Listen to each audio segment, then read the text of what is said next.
Welcome to our financial panel. Everyone is busy, and we want to thank our panelists for participating in tonight's financial forum, Framing Your Financial Future. My name is Susan Perez with the Arlington Commission on the Status of Women. I'd like to introduce Meg Casillo of AAUW and thank Arlene Daly of Links and Tamika Tunzen and Patricia Hine, Maryland Center for Optimal Aging, the host of tonight's forum, and especially all of you for choosing to join us both in person and virtually. Now I'd like to introduce briefly Dr. Julie Reese to say a few words about the Center for Optimal Aging. Hi. So I'm here representing Patricia Hine and the Center for Optimal Aging here at Marymount University. We're thrilled to be co-sponsoring this event, and I'm really excited to have you here. The Center for Optimal Aging is an academic hub designed to really foresee the future of optimal aging for all, and we're involved in research activities, educational activities, advocacy. We invite you to take a flyer or go to our website to learn all about us, but I don't want to take any time away from our exciting work that is going to be done here tonight. So thank you all for coming, and we're really excited to sponsor this event.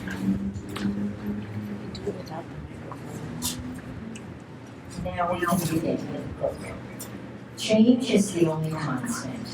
Women have been and continue to be pivotal in building and managing a stronger future for themselves and their families. What is the why behind tonight's panel? To begin to think more critically about what you can change to be a financially literate thinker. Turn off the volume Whether you are creating a on the budget, computer. expanding savings, investing, or approaching or in retirement, one needs to anticipate the unexpected. It isn't easy to make course corrections or to become financially savvy overnight. But our four panelists can prompt you to ask the right questions for prioritizing your financial goals. When women know their value, we all benefit. We are fortunate to have as panelists Ann Summerson at the end, Director and Certified Financial Planner with the Wise Investor Group of Raymond James, Karen Rosales, President and CEO of the Arlington Community Federal Credit Union, Tara Palacios, Director of BizLaunch, Arlington Economic Development Small Business Assistance Program, and lastly, Ayesha Salazar, Associate Extension Agent for Family and Consumer Science at Virginia Tech Extension Services. Okay. So,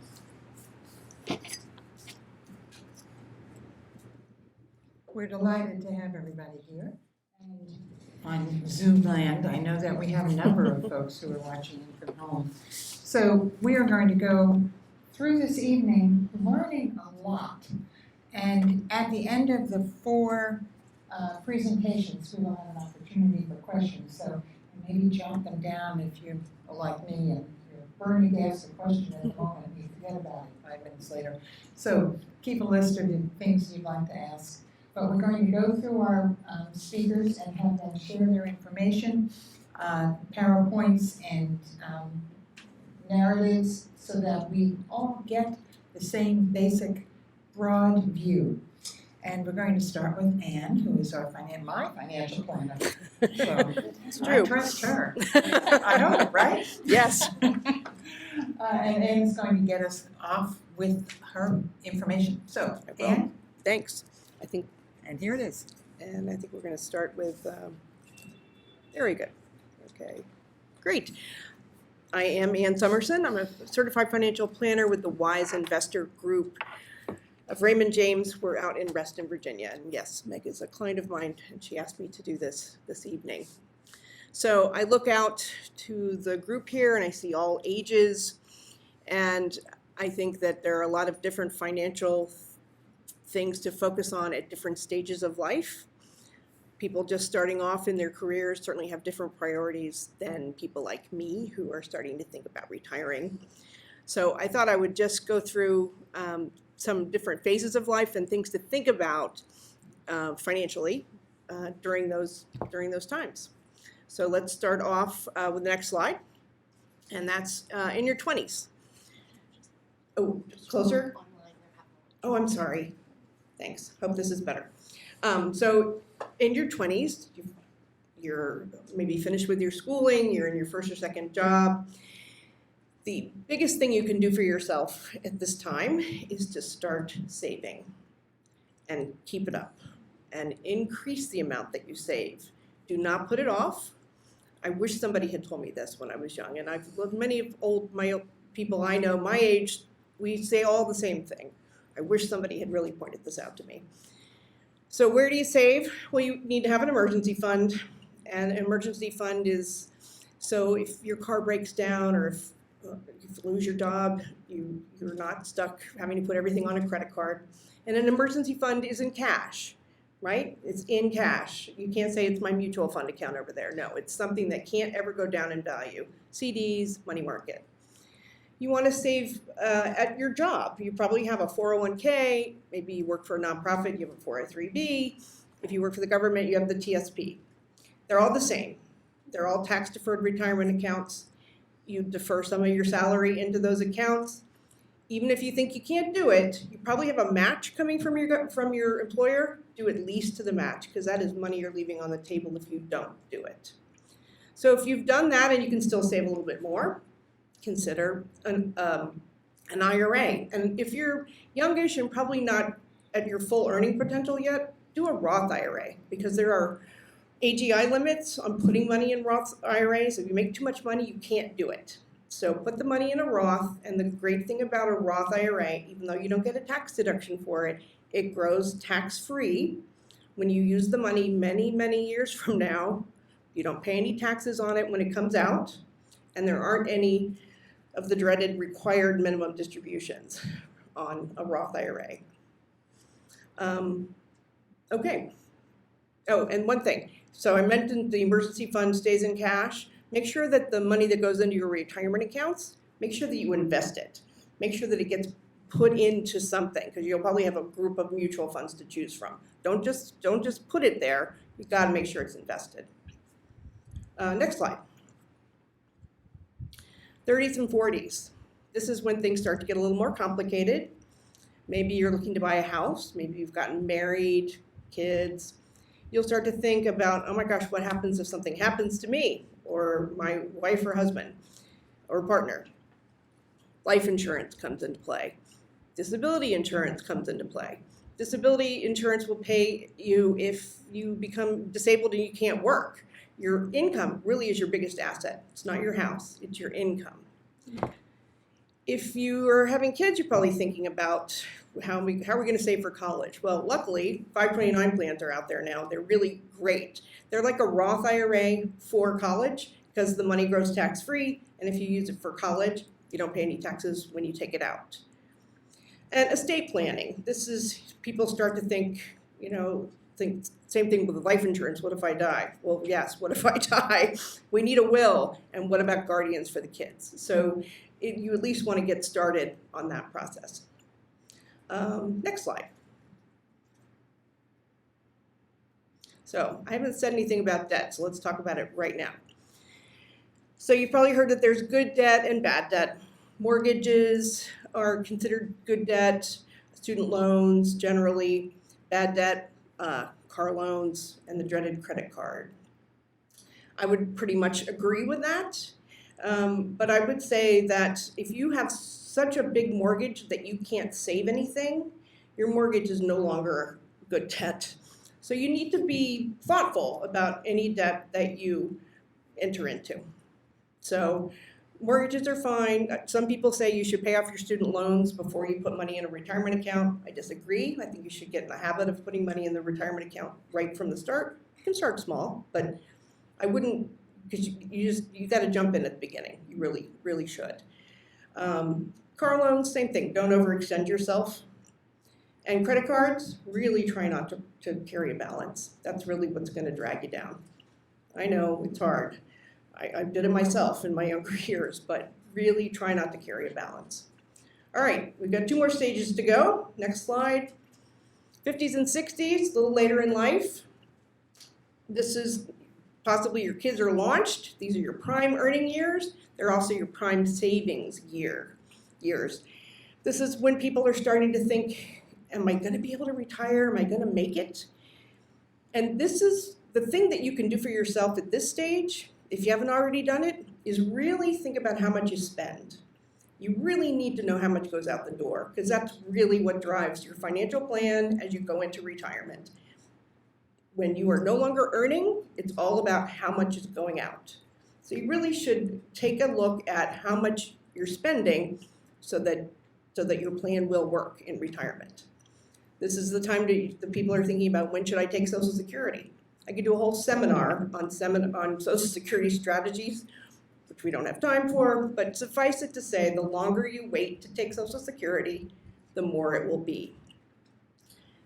Some people start to think about long-term care insurance. Long-term care insurance will pay for if you need help in your home, if you need assisted living, if you need to go to skilled nursing, because none of that is covered by Medicare, none of it. And this is the stage of life when people start to think about more fancy estate planning, things like living trusts. So a living trust is really just a way of titling your assets, and it just makes it easier to transfer things upon your death or upon incapacity, which is really probably more likely to happen than you just to die prematurely.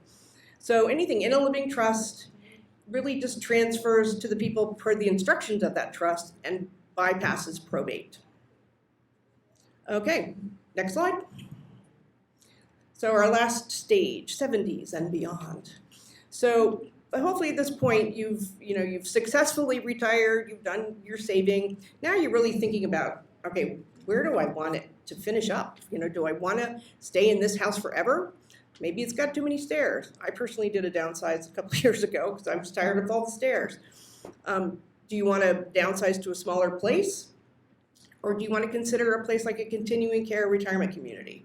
Those places are, as opposed to what my partner's very old mother used to call death camps, they are not that.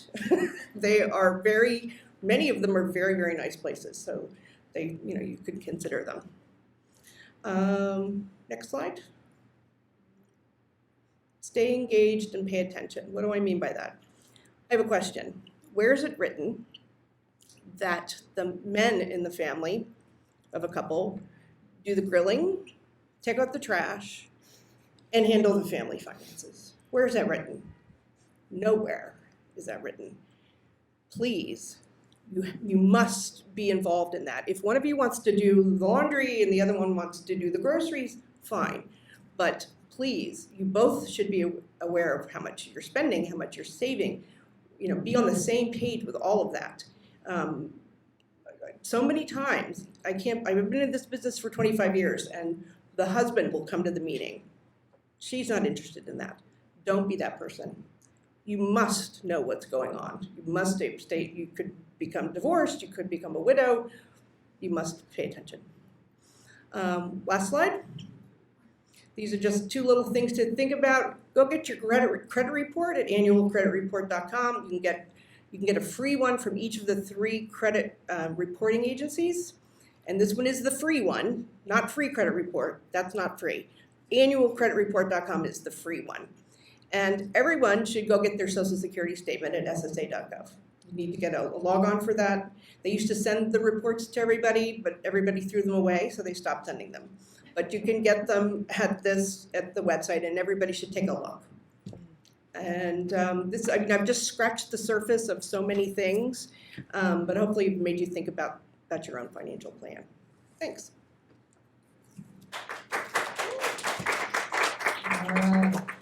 Thank you, Ann, so much. And I have some questions in my mind already. And we will, as I said, do questions when we've finished all the way across so we get the broader picture. So let's move on, and we're going to learn more about our finances from the point of view of credit union and banking. Thank you. I also have some questions for you during the Q&A.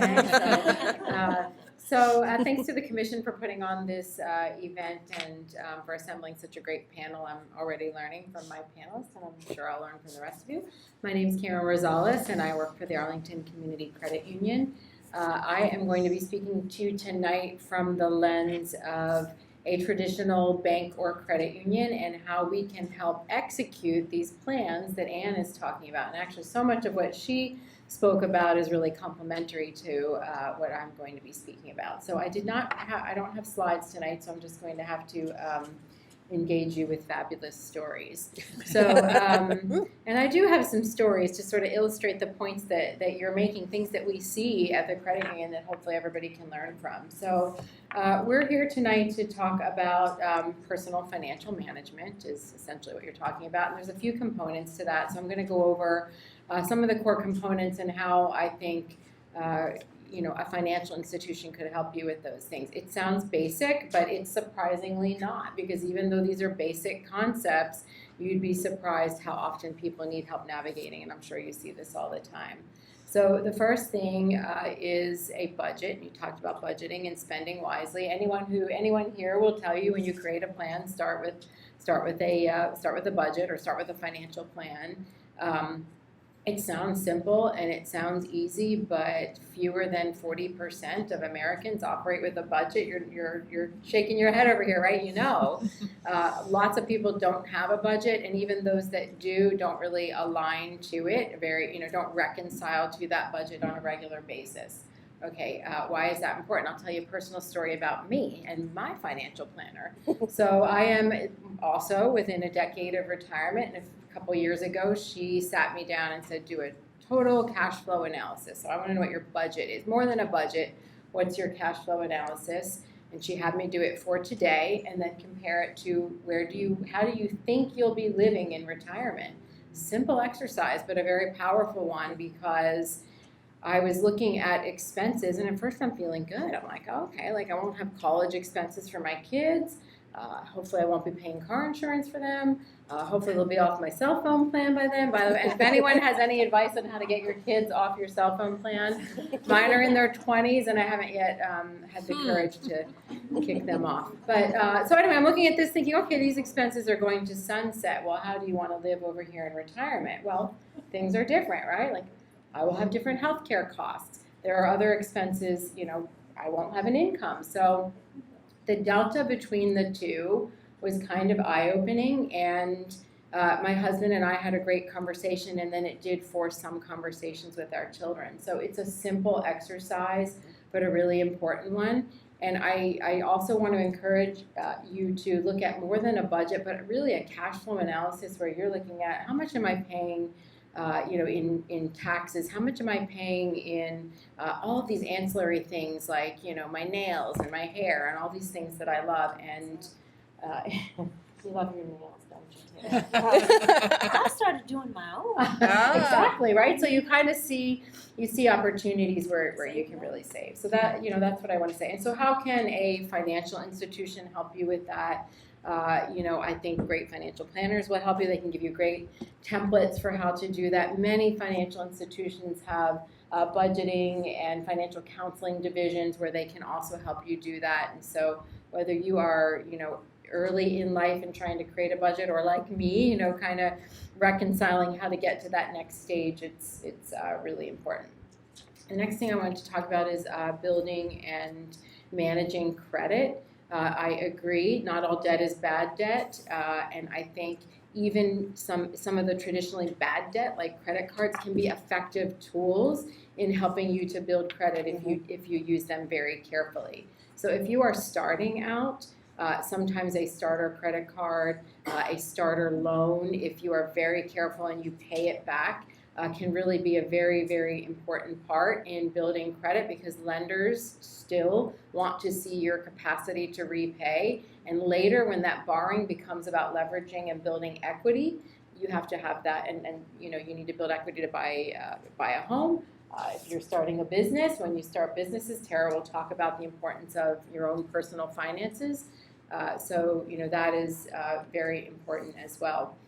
There are lots of ways to build your credit. There are also lots of ways to rebuild your credit. We at the credit union see all the time people that come to us who are in a rebuilding phase because something's happened, a death, a divorce, an accident, a family emergency, something that impacts your finances, and people are devastated. They feel that they're, I don't want to say that life is over, but it's very disturbing when your credit takes a big hit, when there's a catastrophic credit incident. I want to give anyone hope that's in that situation because it is possible and it's not that hard. It might take time and discipline, but it is so possible to rebuild your credit, and there are lots of tools to do that. There are products that can help you do that, credit builder products, and all different forms of those things. So I won't talk too much more about that because I want to move on in the conversation, but we see that a lot, and I just want to give people hope that there is a way to rebuild credit at any point in life, after any situation. Another important part of a good financial plan is, you alluded to this, is educating those around you who you may be dependent on later in life or who are dependent on you. And those things can happen in any moment. Anne talked about this. We see this a lot too, again, for all those same reasons, right? Death, divorce, an accident. Someone comes to us and thinks they're the beneficiary on an account and realizes that they're not. We have those situations. Someone is a beneficiary and didn't know they were a beneficiary and they don't know what to do with the money. We see situations where someone passes away and then the surviving spouse doesn't know where the money is. So this happened to me personally when my dad passed away. My mother knew which bank they went to. She knew which branch they went to. She didn't know he had other online accounts at USAA and other places.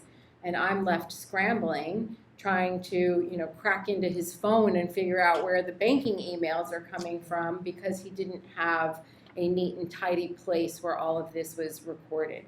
There are apps out there where you can record for your family members. You don't have to tell them the passwords or the balances, but there are apps that help you record where the accounts are so that in a situation like that, you know where to access the information.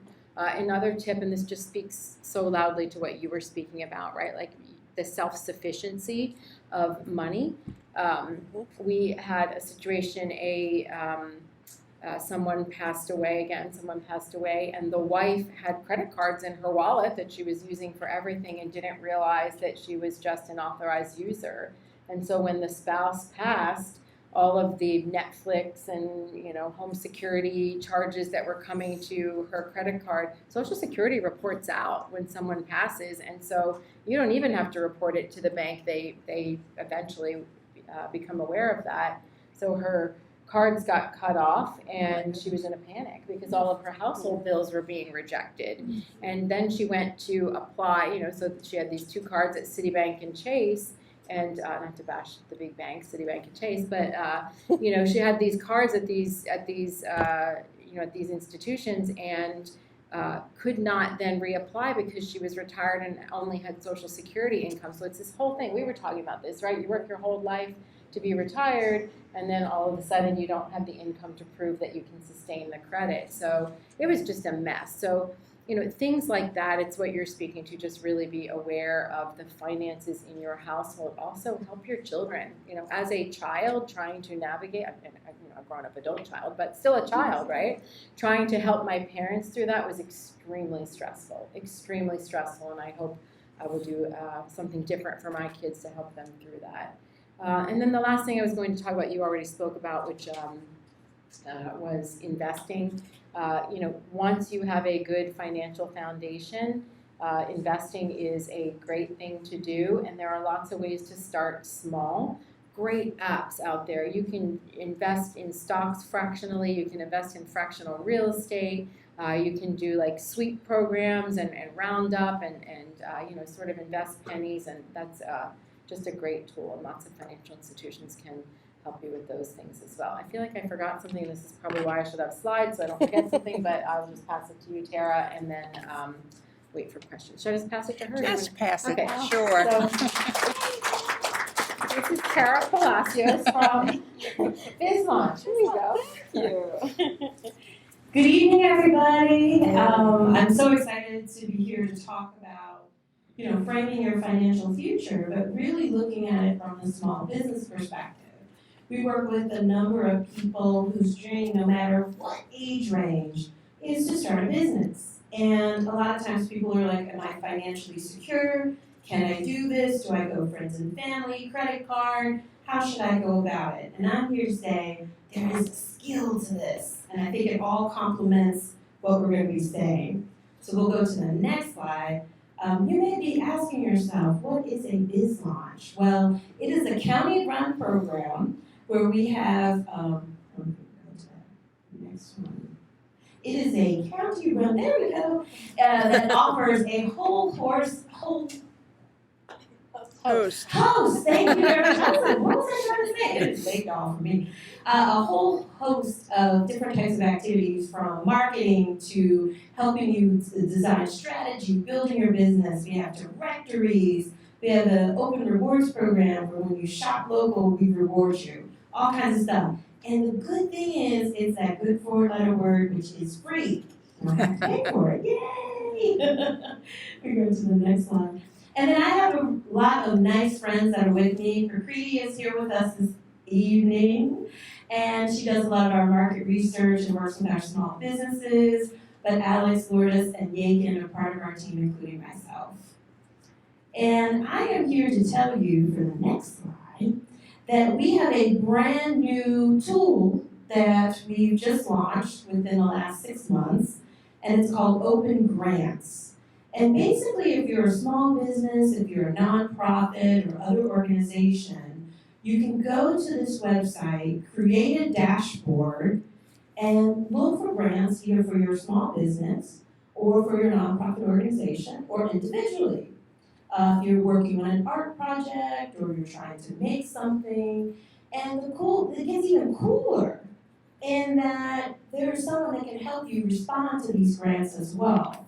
So, and for free. Did I say free before? For free. And what we love about it is that it really helps you navigate and look for industry-specific funds that are available across the country to help you achieve goals as we go through the next few slides, and you can see exactly what you need to do. So I was thinking about all of the people. We've hit over the years, over 70,000 people have come through BizLaunch's doors. And when I think of financial planning, I think a lot of people have a wish attitude. And I want to take the wish attitude and knock that out and make it a feasible, executionable, can't really talk to me, means of being able to get to your financial goals. And how do you do that? And I thought of 8 different things, really salient. I think even if you start a business or don't start a business, they're all really things that you could leave with that will be helpful for you. So the first one is research and do your homework. Really understand your industry, understand how much things cost, be very realistic. And whatever number that you're thinking about, you want to make sure that it's specific to your industry.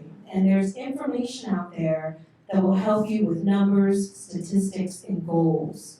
Which leads me to really understanding, and I think both Anne and Karen described this, understand what those costs are.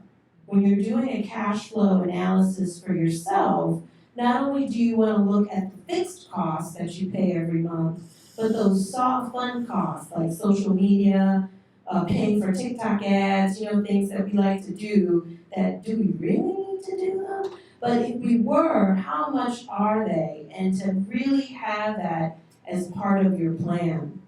One thing, I'm still on number 3, I'm sorry. One thing that you'll need to do is make sure that you build relationships with your financial institution. Really know them. Have them know your name. Have them understand what your product and service is. Because you never know. You always go after money when you don't need it, Because when you need it, people look at you, what you need that money for? Right? So when you go to them and they understand your product, I think a good example is our friends at Pupatella. Met them a long time ago. Y'all remember they were out at Wilburn Square in their cart, right? And I said, oh my God, you need to move your bank. Have them eat your pizza, right? Because their long-term goal was they wanted a brick and mortar location. Well, how do you go from a stationary cart to being able to get a lease? And then once you get that lease, you gotta do build out, y'all, and that's expensive, okay? And so you feed them pizza. And so that's what they did. And then they could see that the line was there, they could smell it, food is very visual, but it's also, you've got that pizza smell, and then they added beignets at one point. Come on now. And so what they did was when it was time for them 2 years later to go for the loan, they had proven and they had witnessed through the financial institution. So these are like some things that you can do, and I think we as people, we're, financing and accounting and all that is like, whoa. But it's all about relationships and people knowing your name and understanding you. I think that's really key. Now, number 4 is something that I do all the time. Do not spend money unless you absolutely have to, y'all. Don't spend money. Think low-hanging fruit, especially as a business. When I talk to a lot of business people, they think, oh, if I throw money at it, it'll go away. That's not necessarily always the case. Because that means you're throwing good money, but what is your return on investment?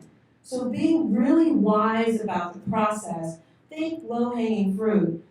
If you're not spending money, then all you're doing is making money. And how is that bad?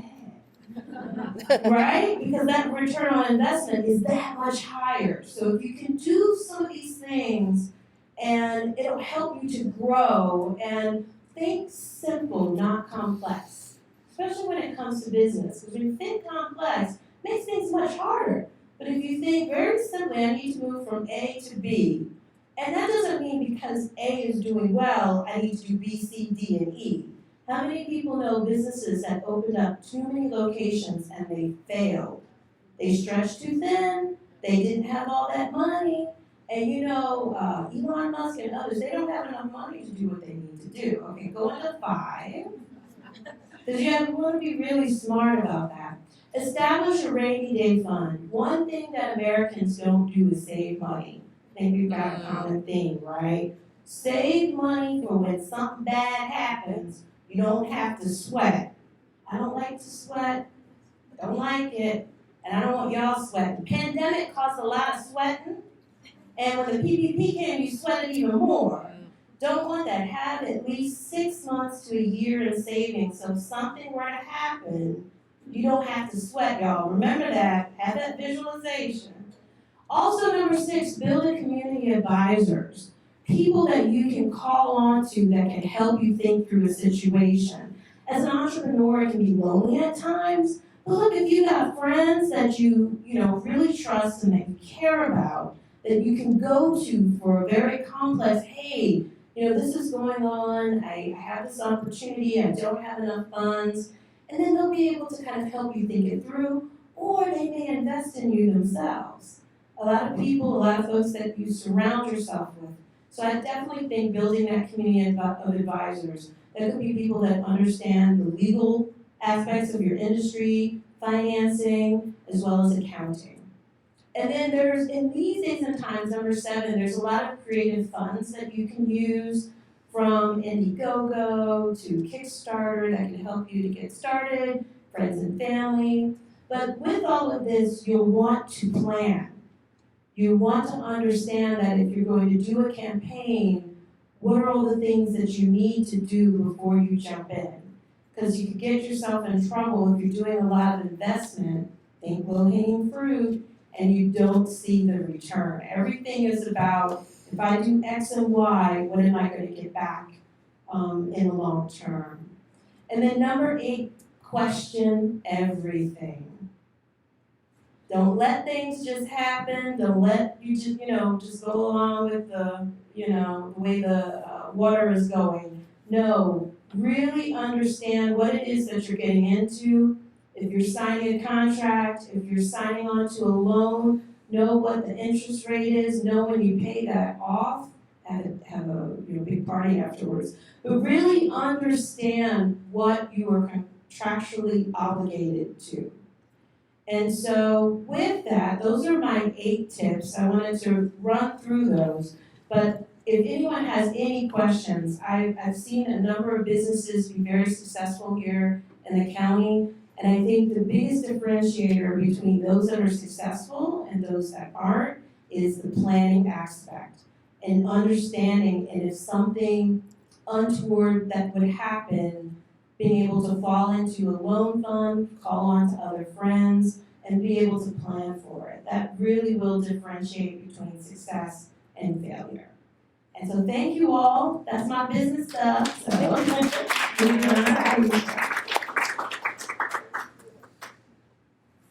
ahead, Thank Amy. you.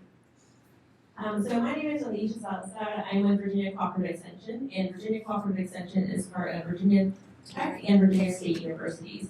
As extension agents, we do outreach education in the community, and I work with National Financial Education volunteers to educate Arlingtonians and Alexandrian residents. Go to the start of the slides. We'll talk a little bit about common financial pitfalls. Great, thank you. So some of these have already been discussed. So if they've been mentioned, I'm just going to mention them briefly and then move on to something else. But some of these are very important, and we're all repeating them for a reason because they are very common. And these are things that when I pulled some of our extension agents across the state, things that I've seen or our volunteers have seen, or things that comes up in research time and time after another. We go to the next slide, please. So one of them is the lack of knowledge and awareness about family finances. We talked about that before. I've seen it within my larger extended family where some of the women, don't know what's going on, don't care to know, and I tell them down the road, you really want to know.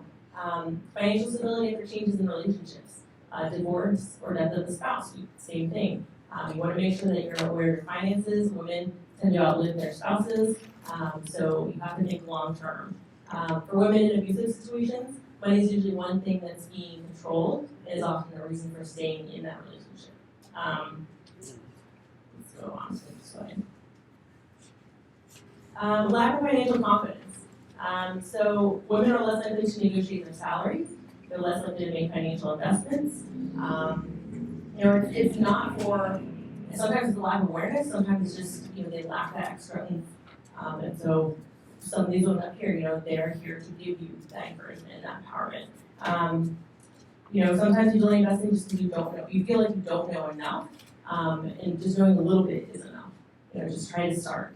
And I can speak from experience. I didn't invest when I was young. I was good at saving, but didn't know much about the investing side. But it's pretty common. Lack of emergency savings. We talked about this again. Anything from loss of employment to medical expenses. Medical expenses are huge and cause a lot of debt. Home repairs, vehicle repairs, anything like that. From experience, I can tell you in my mid-20s, within a month, I lost my job, I got in a car accident, and I had to find a new place to live. And luckily my boyfriend is now my husband, who's supporting me. But it was a tough time, and I had savings, and so I was able to live off of that. But I was in grad school, I was transitioning from one job to the next. I worked part-time, I took care of my grandmother, and it was tough. And so just speaking from experience, you have to be aware of these things.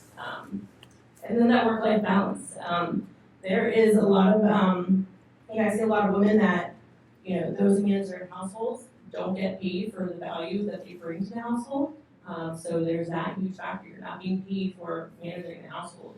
And then when you try to find a job, how do you convey that experience that you have and getting paid for it and getting the money that you're worth?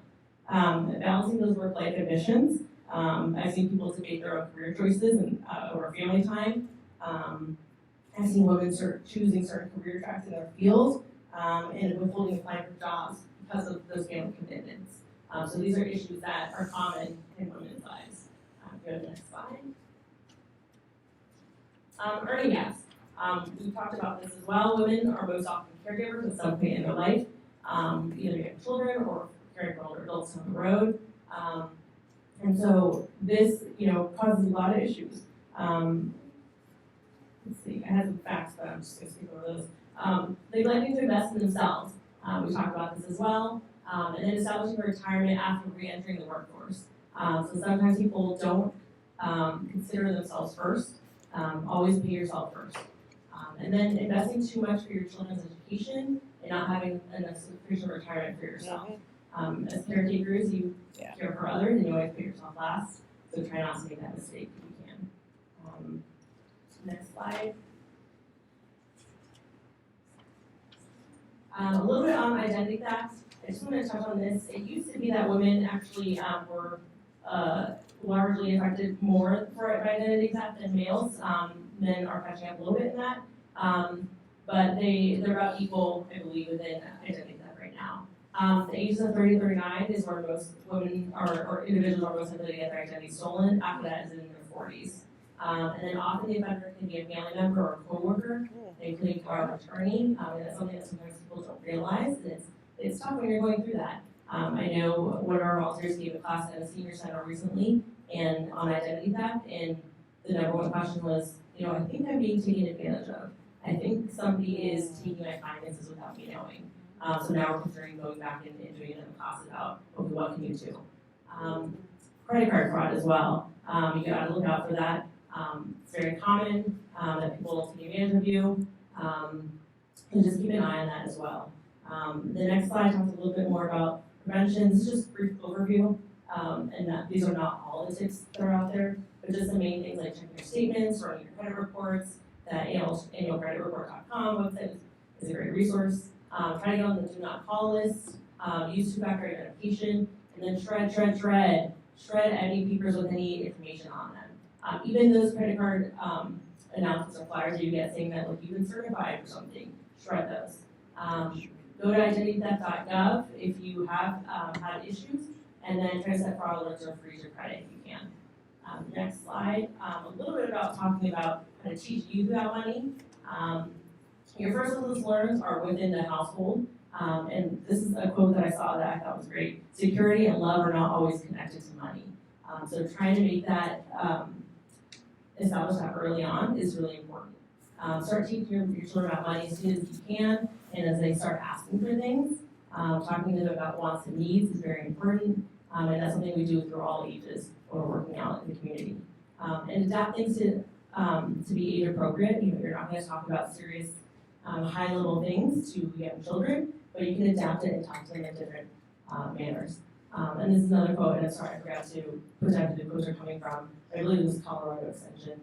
The more age-appropriate practices a child has with money and decisions about spending, the more they will be effective money managers. So start early. There has been a little bit of debate about what to start, but they learn early, they learn from you, so keep that in mind. Okay? Your habits matter, whether or not you debate about them at home, how you spend your money, kids pick up on that. Next slide. Different ages that you can talk to youth about money. These are just some examples of things that you can do with them. Preschool age, money can be used for trading, playing, the store, or looking at coins when you travel even, things like that. With elementary schoolers, talking to them about savings, entrepreneurship, lemonade stands, make it fun. When you go to the grocery store, talk about budgeting. You're always gonna have a child when you go to the store that says, "Mommy, I want that," or "Daddy, I want that." Talk to them about why we don't buy things or why we need to hold back some of the money. Allowance. Some people do this, some people don't, but an allowance is also another good way to talk to people about money and show children how they can save their money. Using crafts, games, and making it fun.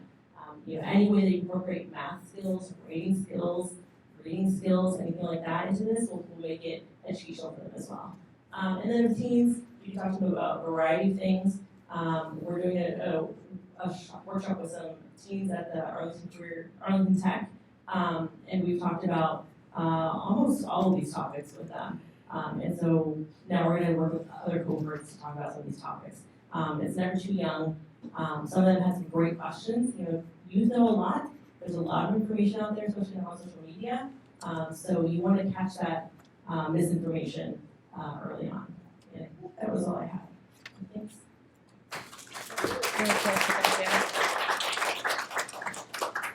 You have a mic.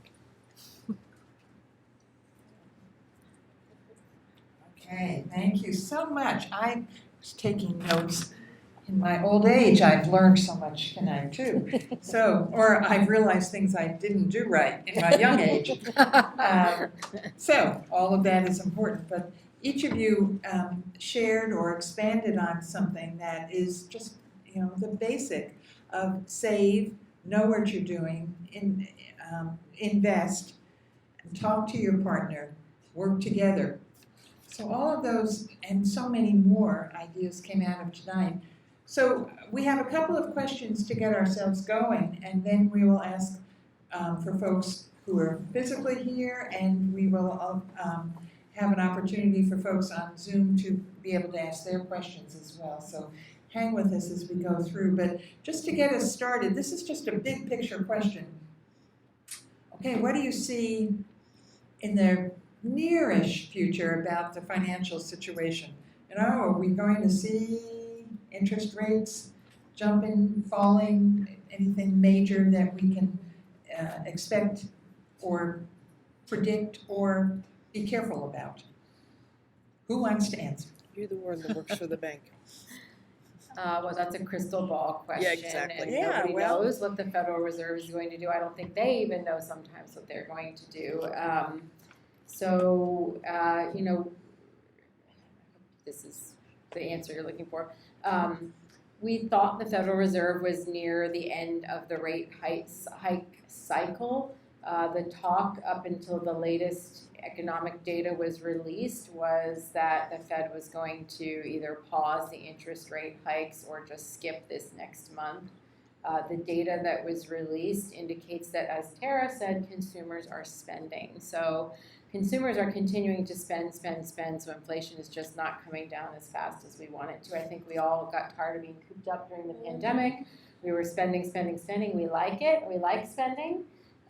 Spending is pretty much at a pre-pandemic high across the country, and we see that same data at the credit union. Savings is at an all-time low, and we see that across the country, and we also see that at the credit union. So something has to give, right? So I'm not going to make a rate prediction. I think the economists are saying that the Fed should hike at this next meeting next week, but the economists are also saying that they won't. Your question is, what can we expect from the financial future, in the near-term financial future? Things are still going to be expensive, right? So salaries have not really kept pace with inflation, although wage increases did make up some ground. Inflation is still outpacing salaries, so it's cutting into our paychecks. It's cutting into everyone's paychecks. So I think for the foreseeable future, for the next year at least, stuff will still be expensive. Life will be expensive, and the cautionary tale there is that we have to think about things like doing our nails ourselves and things like that too, because stuff is going to continue to be expensive. So I really want to talk about the business climate a little bit. Yeah. It's interesting because we've been framing it as a new normal for a very long time. The era of grant, let me just state this, but don't quote me. The era It's being recorded. of grant-free money is no longer, y'all. And so but the cost of doing business is much more expensive. So if there is a goal or if there's something that you want to do, shop around, look for the best rates, don't settle. I love me some credit unions, because they're nonprofit. Not for profit. Not for profit, let me say that, not for profit. Okay. They're not gonna charge you like market rate, which is really high. And so I think for businesses to be really, really competitive and make lists and shop things around, get the best rates, but also know that the cost of doing business is going to be high for the foreseeable future. That's what I would look at. Agreed. Okay, so be cautious. All right, the next question is, maybe, I'm not sure, Ann, might be you.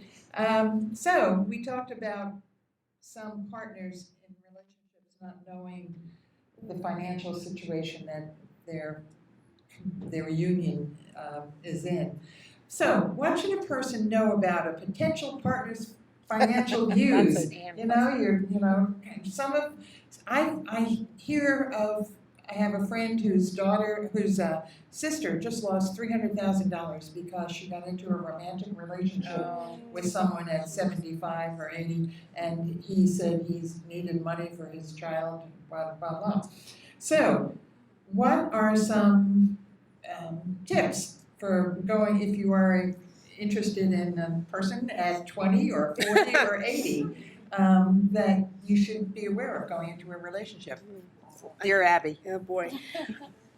Well, I think partnering with someone who views money and finance similarly is what you should be looking for. I have clients who've been long married, but the husband is like more of a live for today kind of guy. It's like, I might not make it to 90. I'm want to have fun now.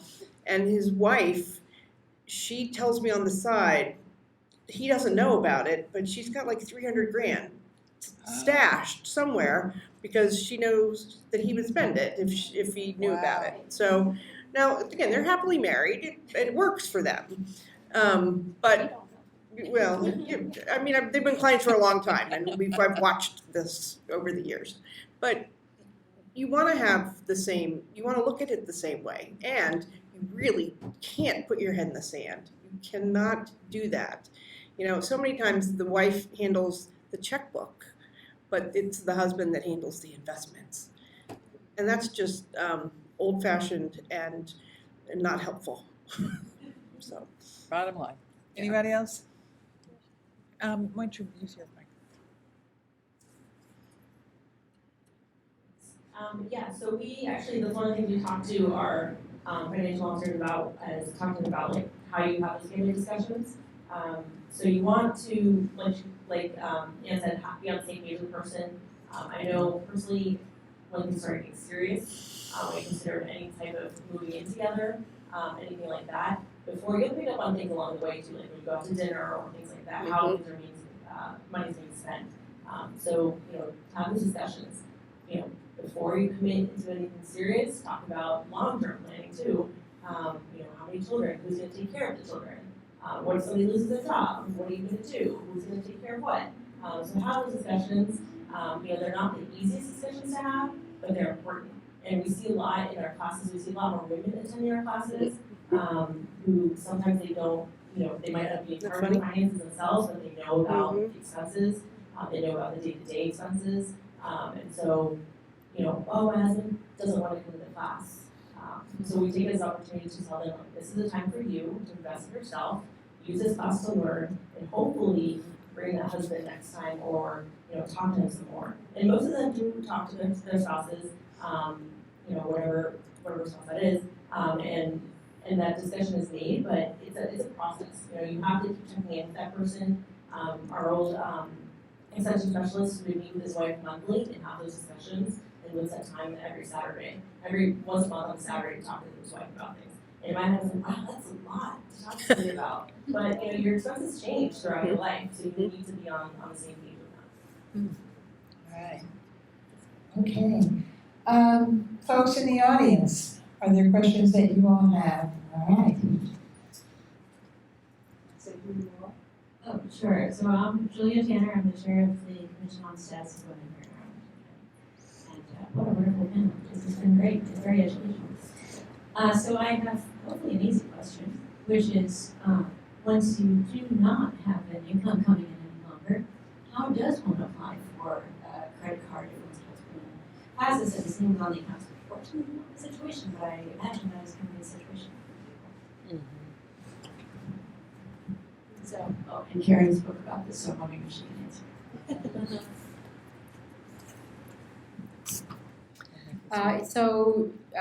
How does one apply? One applies. This is where building and managing great credit comes into play. Credit scoring models are changing for the better, I think. And credit scoring models traditionally were inherently biased, and so some of the new credit scoring models are including things like rent payments and cable payments and utility bills. So it is possible even after retirement to manage and maintain a great credit score even though you're not repaying debt. So that's one thing that I would say. The other thing is, not all financial institutions are the same. Some are very matrix-sized in terms of how they evaluate and view debt, and others, particularly like smaller community banks, will really listen to hear the story and understand, and then can evaluate the risk. And also having, so savings is the theme tonight, right? So having money in savings also is helpful if you no longer have an income. Thanks for the question. All right.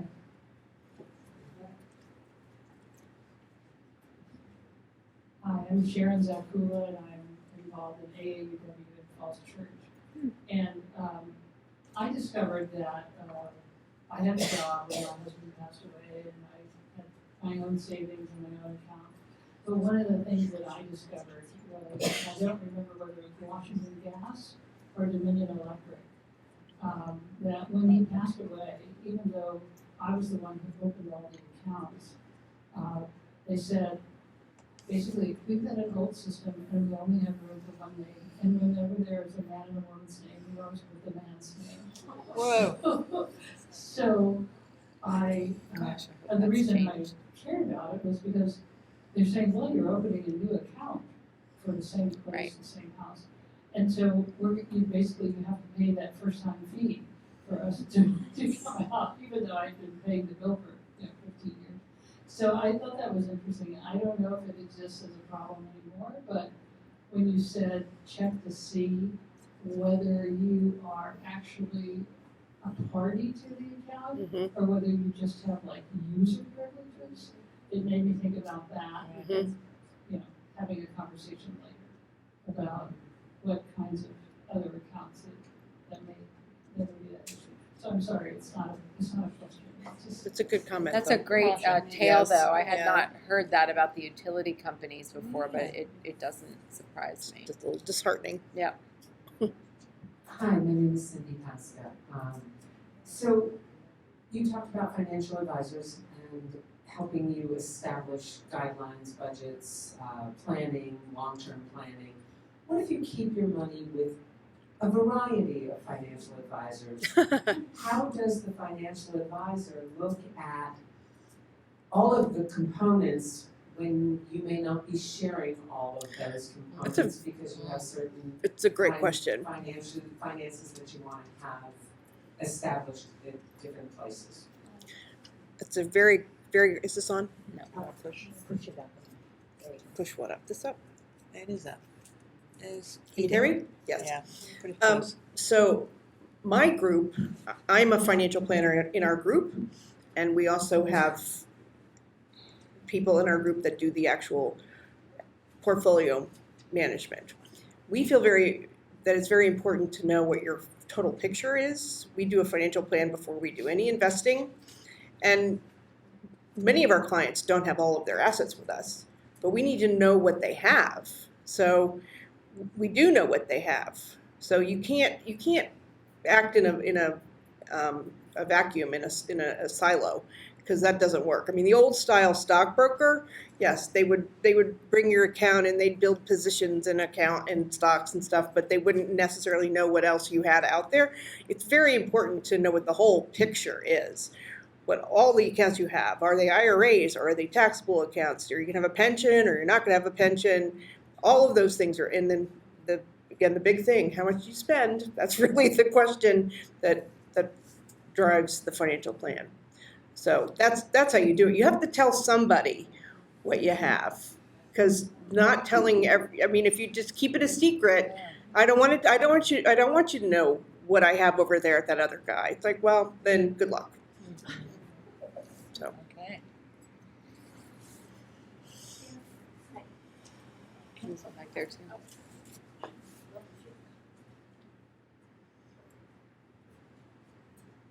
Hello, my name is April Beavers. So, for the budget and so, what advice would you give to someone who doesn't have kids, for long-term care? Because, we have at different levels, like you said, different age groups. What would you tell them to do right now in their 40s? specifically regarding long-term care, or Well, for your future, Mhm. You know, because they're, It's okay. because, you know, because you do have long-term care, but what other things would you tell them to do, you know, so you can get prepared, because, you know, unfortunately, sometimes, you know, you may not have someone there to take care of you. Oh, Your long- well, right. So that is where long-term care insurance can come in. So again, it's all part of a big cog. I mean, it's how much are you saving, and just continue to increase your saving and work as long as you can. We tell people, your question, I didn't want to answer the first question about what do we think is going to happen. It's because what I tell people is there are so many things we can't control. We can't control the stock market. We can't control inflation, but we can control how long we work, mostly, how much we save, and how much we spend. So focus on the things that you can control, and the rest of it will hopefully just work out. So sorry, we had a couple of questions on Zoom, so. Okay, I was we gonna- can address Some them. questions over there. And Zoom. Just one more question that somebody had asked, that I wanted to ask Tara about while we were, before we get too far away from it, but about starting your own business and planning for your future and doing that whole package. I mean, that's enormous. It's one thing to have your salary to depend on, but how do you, as you're starting a business, what can you do to ensure some stability in your life as you're waiting for your returns? Yes. You got a Zoom, oh, she's got the. That's a great question. And it's a tough one. Answer it. And I'm like coming up with my strategy. Exactly. For a lot of folks, and I don't know if this is commonly known, but most people that start a business are usually in their 50s. 50s? Yes, 40s and 50s, Wow. because they have worked for, I used to say the man, but I'll say they'll work for the person, Yeah. and they've decided that they're ready to move on. And they're subject matter experts in their field and industry, and they feel like they're able to offer. So they've done a lot of the 401k savings, their kids have gone through college, and now they have the financial means to take the risk and savings to help them. And so that's typically what we see. And so it's really what we encourage is to ensure that if you're younger, in your 20s and 30s, that you're not drawing from your savings or your 401k, and that there are other assets that you can build, or some debt equity that you can partake, or low-hanging fruit where it makes more sense. Because you have to really look at that individual's full picture and what they have, whether they're independently wealthy, which we'll get a lot of serial entrepreneurs that start, or we'll get somebody that has a dream of starting a business and they might not understand the industry. And for those people, I tell them, go work in that industry, get some background and understanding behind the scenes, and then go out and start. So that what you're doing throughout is minimizing the risk, so you're really taking a calculated strategy to advance and grow. And you'll see that with those numbers across the country. It's the average age of new startups is 40, 50. And it's people, especially you also have military, that retire a lot at 42. And they're like, what am I gonna do for the rest of my life? But they have a lot of transferable skills, and there's a lot of resources that they can tap into. So we see that quite a bit.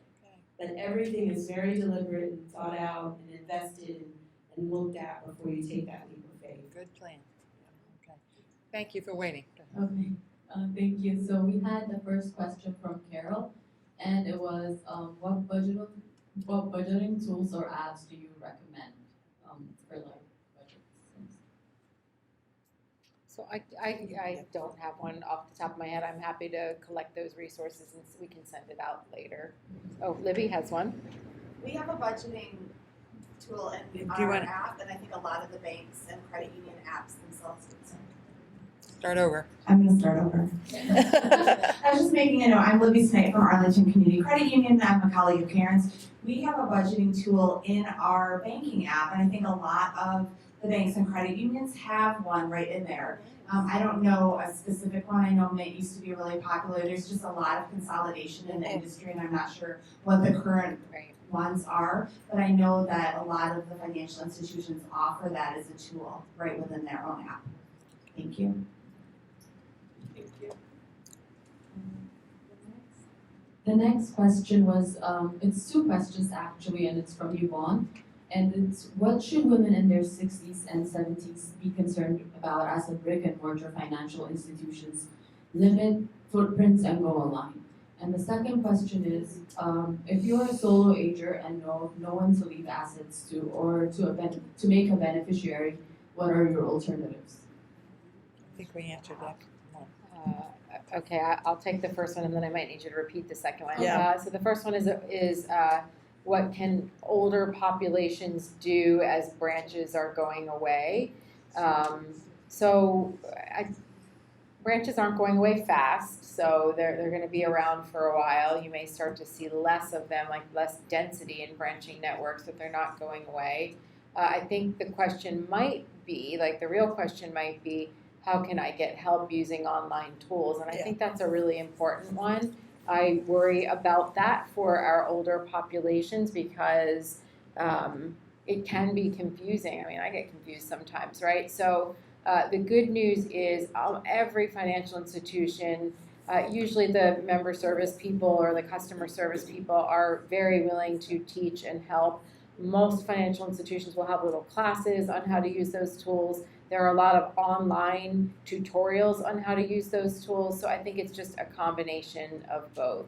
The other thing that I will say is somebody, I think it was Aisha, was talking about elder abuse and abuse of power of attorneys. That is a growing problem. It's a tremendous problem. It's just a fact that people get a little more confused, cognitively, like I'm not as sharp as I was in my 20s and I won't be in my 80s, right? I think also most financial institutions will allow you to add a trusted contact to the account, which is not someone who actually has access to your money, but someone that the financial institution can contact if you need help. And sometimes those trusted contacts can also be people that can help guide you and take you to the bank. And they, usually the banking people will be allowed to interact with them and talk to them. So I mean, that's just a fact of life too. Sometimes you just need help going to the bank as you get older. So hopefully that answers it. And I'm not sure if that next question, who that was Yeah, I wasn't, can you repeat the second So question the thing again? is, I think it kind of goes into this one. So it's, if you're the solo ager and know no one to leave assets to or to make a beneficiary, then what are your alternatives? That is such a good question. I think you can answer that. I mean, like who do you leave the money to if you don't have anybody to leave the money to? No, so like I have a friend, so if you're aging and you are alone and you don't have children, how do you set up a plan so that someone will take care of you and your money when you're not able to if you're alone? That's your question. That specifically wasn't the question also about leaving your assets to someone, so maybe setting. Well, yes. There you go. Leaving assets, it's easier. Yes, leaving your assets is an easier question. I mean, if you're at all charitably inclined, you leave it to charity, right? I mean, that's really, if that's really the question, that's really what your options are. You can either leave all of your money to charity or you can leave it to the government. So you can, I would leave it to charity. And if you have a choice, if you've got a mix of types of accounts, if you have IRAs and you also have brokerage accounts and you don't really have anybody you want to leave it to other than a charity, or maybe you have a charity and a favorite niece, you want to leave the IRA to the charity because the IRA doesn't have to pay any taxes on any of those distributions. Leave the taxable account or a Roth IRA, because you don't have to pay taxes on that either. Leave the brokerage accounts to the people because that's a much better asset to inherit. I would much rather inherit a brokerage account from somebody than a big old IRA, because the big old IRA is just a huge tax liability. One last question on Zoom and then we'll go back to in person. I'm so sorry. We had a solo ager in my condo. Sorry. What is the best way to go about finding a financial planner? What are some of the qualities to look for? Good question. How to find a great financial I would think some of it might be by referral. I know we do get a lot of clients these days by referral. So I would also say, and you would agree with this, Anne, that financial planners, come in all different shapes and sizes, so to speak. They have different philosophies and different personalities, and so it is a very best practice to interview a few of them and find out who you're comfortable with so that you can pick someone that you feel like you can relate to and communicate with. It's really important because it's a trusted relationship, right? Like you want to have trust with that person, so. Yes.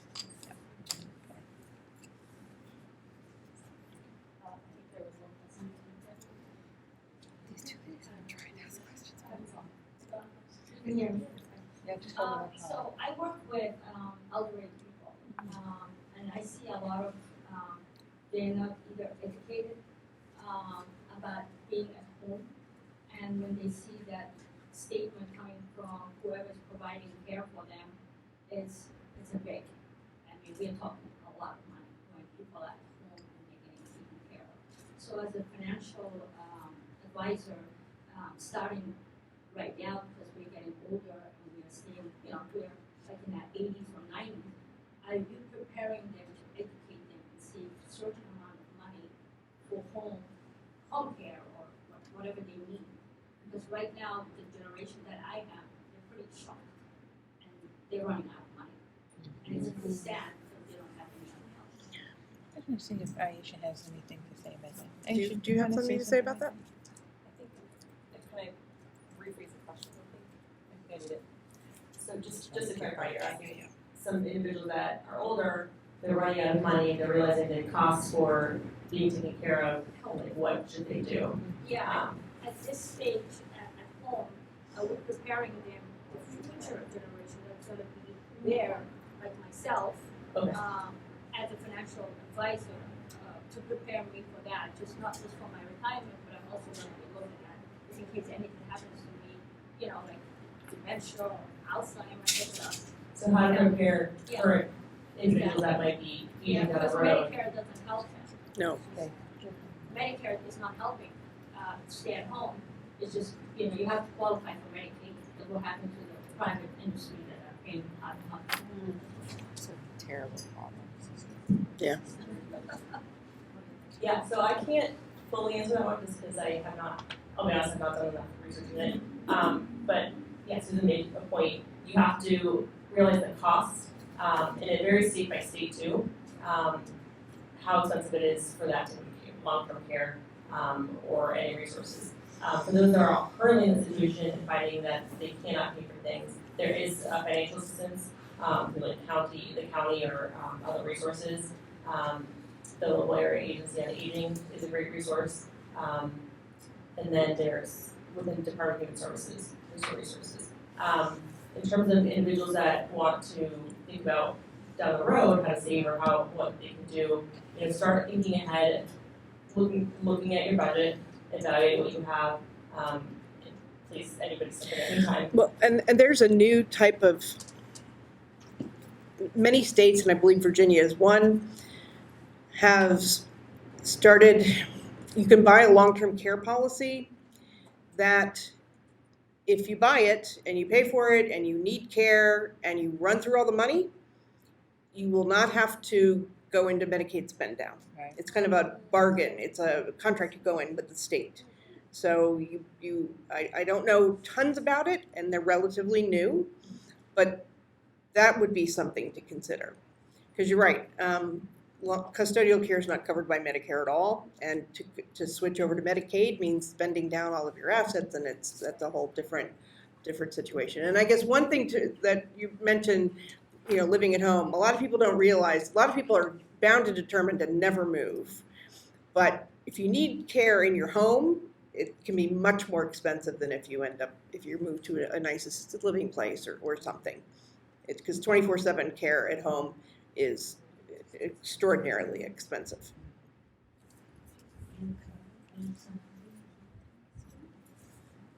I just wanted to add something in response to the woman who asked about, the audience member who asked about what to do with one's assets if one doesn't have people who are looking for. I work for an accounting firm, I just wanted to add that we've seen times when people made their bank or financial institution, there are times when people have made their bank or financial institution the executor of their will. And so if you have everything in trust or jointly owned, and then you have the bank that's going to be the executor of your will, that connection is super helpful.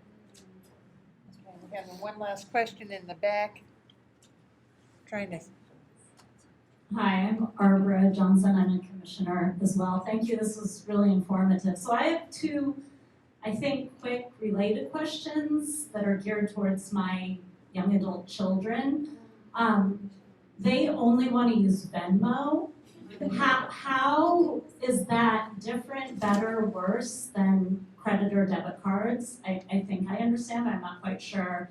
And then a lot of the advice seems geared towards people who have jobs that offer a savings plan of some sort, insurance, a match. A lot of jobs, including the one I'm in now, just don't have that. So if you have any advice, I'm fine because I've worked in big corporate world for 20 years, but it's made me realize how much I took for granted, that I, had all the nice things. So if you have any advice for people who, I think a lot of young people are starting off in jobs like that, so. Nice and easy, right? Anyone? You want to take the Venmo one? That's. Venmo. What I'll say about Venmo is, everybody uses Venmo. It's not insured, right? So, a checking account, a savings account, you are protected by government insurance up to $250,000. So there's that. You don't have the chargeback protections on Venmo. So if you accidentally send the money to someone else, it can be gone. It's happened to me personally before. It's not easy to get it back at a bank or a financial institution, a bank or a credit union. You have chargeback rights to that money. When kids are young and they only have a couple $100 in their Venmo account, it might not be as impactful, but as they age and need to keep larger balances in those accounts, it's far better to have an insured account backing you. Just earlier this week, the CFPB, I should know what it stands for. Yeah. Consumer Financial Protection Bureau, I should know because they are a big part of my life. A big part of banking regulation. The CFPB just came out with a warning earlier this week cautioning people not to keep money in their Venmo, PayPal, Cash App accounts because for this very reason, it's far better to keep it in an insured institution. So, it's the best advice I have. I know young people don't really always listen to our advice in that regard because it's quick and it's easy and it's fun and it's a great way to transfer money between people. So, and I'll address the question about if you don't have a retirement plan or insurance. Anybody that's got earned income can still put money in an IRA. So you can do that even if you don't have a retirement account. And the limits on deducting that IRA contribution are actually higher if you're not covered by a retirement account. So you can still do that. And if you don't have one, then you just have to save somewhere else. That's all there is to it. You just have to save in a regular taxable account. You can't say, I don't have a 401k and I just can't do it. Like, no, you have to do something else. Because eventually you will be retired and no one has a pension anymore, and you have to save the money. You have to start young. I just want to make another point too. It is a savers market right now. We have not been in a savings environment for years and years and years. And again, there are a lot of products out there that can help you save. You don't need a large minimum deposit to open a certificate of deposit anymore. Lots of financial institutions have like an incremental certificate savings account where you can start with $25 and be earning 4% and 5% interest even on low balances. So we're in a recessionary environment, we're in an inflationary environment, it's hard to save, but it is also the very best time to save right now. Yes. I had 2 super quick questions. I'm also going to be 25 this year. So this is very informative for me as I'm figuring out life, and adulting is way harder than I thought it was. So my first question was, how old do you have to be to get a financial planner? And then 2, how much, so I'm thankful that I have a great job at Providence County Investment Center. And I want to know, what's a good percentage out of my paycheck that you would encourage me to save? Because obviously I do get my nails done every month. I'm not gonna lie. I need to get my nails done. I have to get my nails actually this weekend because they're so bad. But I still save. But I would love to know what's a good bare minimum amount or just a good amount that I should just push myself to do. Okay, quick answer. Awesome question. So the earlier you start, the less that percentage needs to be. If you start off now and you start off with 3-4% and you keep that up for the rest of your life, then you're not going to be the person that's 57 years old and comes to us and says, oh gosh, now we're going to take a look at our financial plan. And they have to save 15-20% of their income because they didn't save it back then. So start with what you can. Again, just 3-4% and try to increase it every time you get a raise. And how old do you have to be? Oh, you're old enough. I mean, there's no idea. There's no. I mean, I will say it's a little difficult. Companies like ours, people your age don't come to us because the way we operate is just different. But there are plenty of things online that you can find. These robo advisors that everybody is afraid of. I think they're great for people your age. You can do all sorts of modeling, and it's like, okay, if I save this much and it earns this percent, how much am I going to have in 5 years? You can easily see that kind of thing. Really good question. And really last question, Barbara. I'm Barbara Smith. I'm the American Association of American Women. I just wanted to say that one thing we haven't talked about as a savings vehicle is Social Security. So everybody pretty much has to pay into it. So I would recommend for young people to make sure that you are working in a job that is covered by Social Security. Because Social Security offers not only retirement benefits, disability benefits, spousal benefits, and survivor benefits. I would also recommend that you set up a My Social Security account, and therefore you can check online what you can expect to receive if you claim at 62 through age 70. Also, what you can expect to receive with survivor benefits, spousal benefits. Yeah. All right, good point. Susan, did you want to say something? And then we're going to close out. Yeah. Thank you. I did have one question, or are you gonna? No, go ahead. Oh, okay. So this has been super informative, and thank you all for doing this. I had 2 quick questions. One was, how much would a financial advisor cost? Because I'm just starting out a new job, and it's always good to know how much you're going to be spending, even though it's an investment. And the other thing is, one thing I feel like you talk about good debt, bad debt, and one thing when you're early career or just in your young ages, it's buying a house or renting a house. And one thing I always wonder is, do you buy land in this country, or is it you just buy a house and hope for developers to take care of it? And is that recommended? I don't know if it's far off, but it's just something I was wondering if it's not too much. Thank you. Okay. Susan. I just wanted to add. Well, are you going to answer? Someone needs to answer it. Oh, I'm sorry. Unless you want to answer it. It's so funny. So your question about it doesn't work out. do you buy land and then, is that what your question was? Do most people buy land and build a house? Well, you can. I personally wouldn't want to build a house, but I would. Is that kind of the question?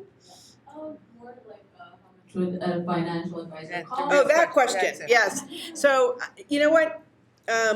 Unfortunately, it's stacked against most people that do what I do. We charge a fee for assets under management, which means for people like you guys starting out, that doesn't work very well.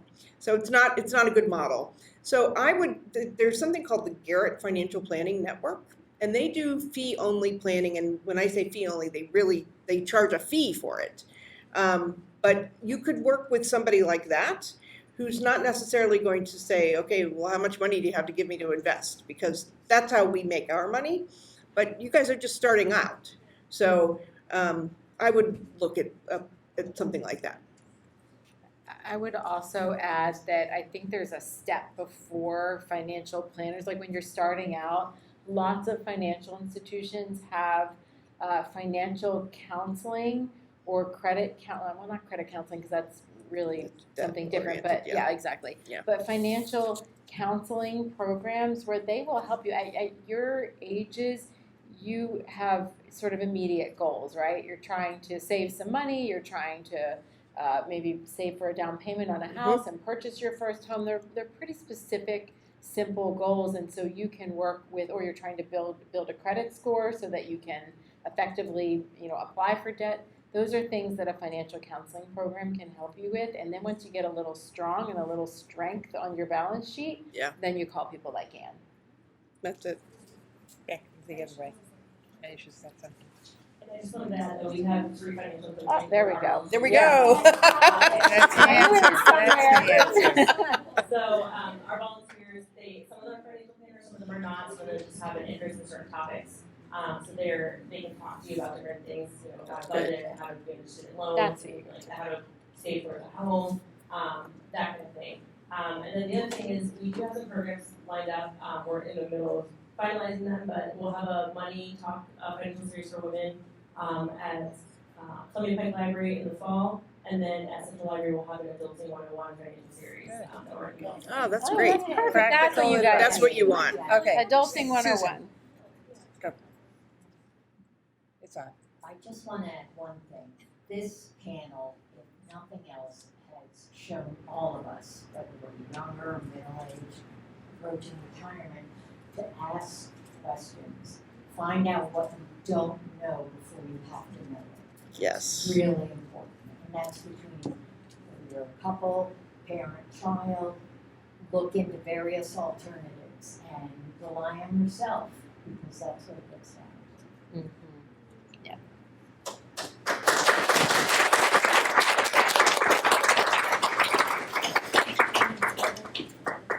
All right, we have finished our questions. We had one more question, but I think we got the answer. Each one of you asking one piece of advice: save. Be cautious. Get support. Become educated. Know what you're talking about. Get a community to help you. So, thank you, all of you. This has been very helpful. I took lots of notes, and I saw people of all ages taking notes. So this has been an opportunity for us to learn, and hopefully we will continue to learn and grow from what we've heard tonight. So thank you all again.